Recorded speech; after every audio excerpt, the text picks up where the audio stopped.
To be honest, I'm in a mood. If you have a middle schooler or a high schooler, you might be familiar with the dreaded "your student has missing assignments" email. Missing assignments? I don't know about you, but when I was a kid, if you missed the deadline, you just missed getting the grade.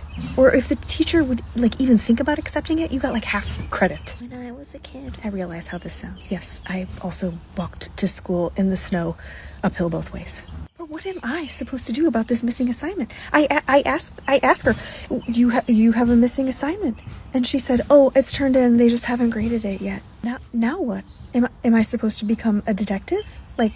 When my oldest was in middle school and this started happening, I thought this was remnants of the pandemic.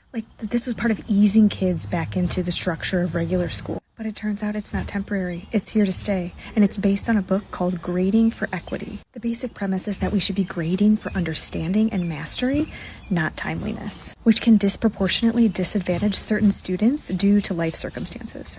Yeah, life circumstances? They need some extra time. I'm all for grading for equity. Sounds great. Unless your kid is not neurotypical. Or I could argue not in their mid-20s yet, which I will get to. For non-neurotypical kids with ADHD, autism spectrum disorder, twice exceptional, meaning they're neurodivergent and maybe gifted, or have other executive functioning difficulties, this lack of deadlines is a fucking disaster. All those kids that I just mentioned tend to benefit from clear structure and hard deadlines. Why is this? I'm an ADHD mom, so let's talk about just ADHD, for example. Two things motivate ADHD brains: interest and urgency. ADHD is not a lack of smarts, it's not a lack of capability. It's a radar difference. Attention deficit hyperactivity disorder is actually a terrible name.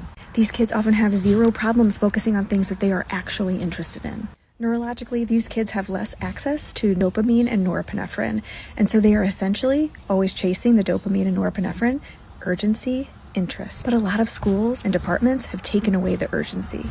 If something has a due date that the ADHDer knows isn't really real, they'll choose an interesting or fun thing over the thing that's due every single time. This is not your ADHD kid being lazy or irresponsible or not caring enough. They will likely be super upset when the not immediate consequences come crashing down. Listen, I'm all for equity, but I want equity for all kids, and this isn't it. Ooh, it got dark. Also, the parts of their brains responsible for executive functioning aren't fully developed until they're 24. So I could argue that maybe all kids in this age range benefit from external motivation. You want more? I wrote about it in my newsletter. Comment newsletter and we'll send you the link.